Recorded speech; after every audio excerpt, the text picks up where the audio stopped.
Breaking news, folks. Looks like MiLaysia Fulwiley is going to enter the transfer portal and leave Dawn Staley in South Carolina women's basketball. So this pretty much marks the end of coaching. And it's not that dire, it's not that serious, but I'm speaking it from a standpoint of nobody wants to be coached anymore. Everybody wants to be coached to their liking. You're not supposed to like your coaches. You're supposed to trust that they are in it for your betterment. Now, it doesn't always end up like that. There are a lot of people out there for various different reasons, and there are a lot of bad coaches, just like there are a lot of good coaches. But at the end of the day, athletes had a code. I'm playing for the guy next to me. So if everybody on the team says that, everybody's playing for everybody. It's not a I, it's a we. Yes, you're going to have some individual talent. Yes, you're going to have some people that stand up more than others. That's the nature of the beast. That's the nature of the game. That's how in some cases you win or lose. You do have clear cases of this person is so much better than these people, or these two people are so much better than everybody else. You have situations like that. I thought MiLaysia Fulwiley had a ton of talent, but I do know this. Dawn Staley has won multiple national championships. Dawn Staley went undefeated winning a national championship. So she knows what it takes to win a national championship. She knows what to do, and more importantly, she knows what not to do. A good example in that game, in the championship game against UConn, like she been doing all year, and I am one that has been complaining. Why isn't MiLaysia Fulwiley starting? How come she ain't in the starting lineup? Why is she coming off the bench? And all I can say is I'm gonna trust that Dawn Staley knows what she's doing, because Dawn Staley don't want to lose. When you see this, you see everybody jumping in the portal. Is it about money? Let's keep that a buck. Is it really about money? MiLaysia Fulwiley's got a chance to go wherever she's going and get her bag. She got her chip already. So maybe that takes a little bit of the shine off of it, because she's been to the mountaintop. I don't know. I don't know what's going on in her head. I'm sure she's going to put out some quick cryptic tweet and try to explain it and thank everybody at South Carolina and Dawn Staley. But at the end of the day, she gone. Nobody want to stay together no more. Everybody want to take their ball and go home. I said this the other day. Shout out to Brooklyn on my perspective. And what I said was mental health is the crutch for mental toughness. There are people that are going through a lot of mental health issues, but everything is not a mental health issue. Sometimes it takes mental toughness to just deal with some bad shit, just to deal with things that are not going your way. That is what's supposed to happen as an athlete. It ain't supposed to go your way. You're supposed to fight through it. That's one of the prerequisites of being a top tier athlete. It's going to be some shit that comes your way that ain't fair, that ain't right. It wasn't supposed to happen to you. And you are supposed to fight your way through it as an athlete.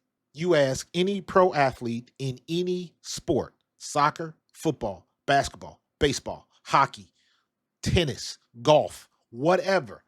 Every professional athlete has been through some shit, and they had to get through it. They've been embarrassed. They've been bloodied. They've been discounted. Nobody thought they were any good. Nobody recruited them. Now, all of that, you can throw any story in there that you want. Every athlete at the top level has been through some shit, and they had the mental toughness to go through it anyways. They had the stick-to-itiveness, the wherewithal, they had the grit and the grind to power their way through bad situations, and they came out on the other side better than everybody else. And we don't have that no more these days. And again, let me reiterate, MiLaysia Fulwiley is electric. She is very good. Do I think she probably should have been starting? Yes. But obviously, and again, this is where you go through the trust. Obviously, Dawn Staley saw something that we didn't see, because Dawn Staley's in there in practice with the girl every day. And this is once again where you gotta put it on the shoulders of people that you trust. How many people was praising Dawn Staley when she went undefeated? I still don't think she got enough props. They didn't give her enough of her flowers for that. Dawn Staley, Gina Auriemma, Kim Mulkey, Pat Summit when she was still alive, and you name any coach. When they win, everybody got all the praises for her. So all of a sudden, when she losing, she don't know what she looking for. She don't know what she talking about. She don't know how to coach. Nah, it just don't go away. Things just didn't work out. It just didn't work out.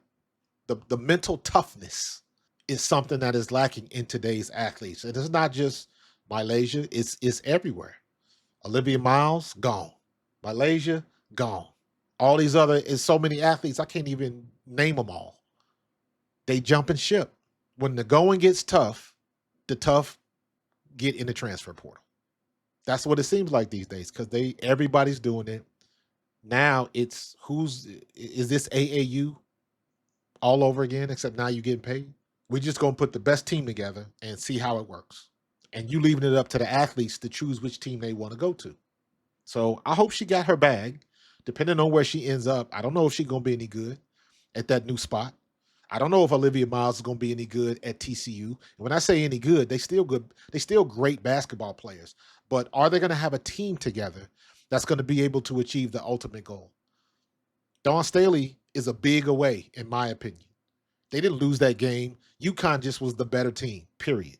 UConn was the better team. Malaysia's a star, but UConn was the buzzsaw this year, just like LSU was a couple of years ago, just like South Carolina was last year. I don't know what's going to happen with these athletes. This NIL is, I was all for, like I would say, the NCAA is responsible for this because they pimped athletes out for decades, and they reaped everything. They took all of the money, and now you had an opportunity when you finally give these kids the money, and just like normally what happens when you give kids a lot of money, they don't know what to do with it. They don't know how to act. My outlook is changing a little bit. I want to see those schools who've had kids stay there for 2 and 3 years, and they are juniors and seniors. Those are the teams that I want to watch. I don't want to see everybody getting the best, conglomerate of players together. If I want to see that, I'll go watch AAU.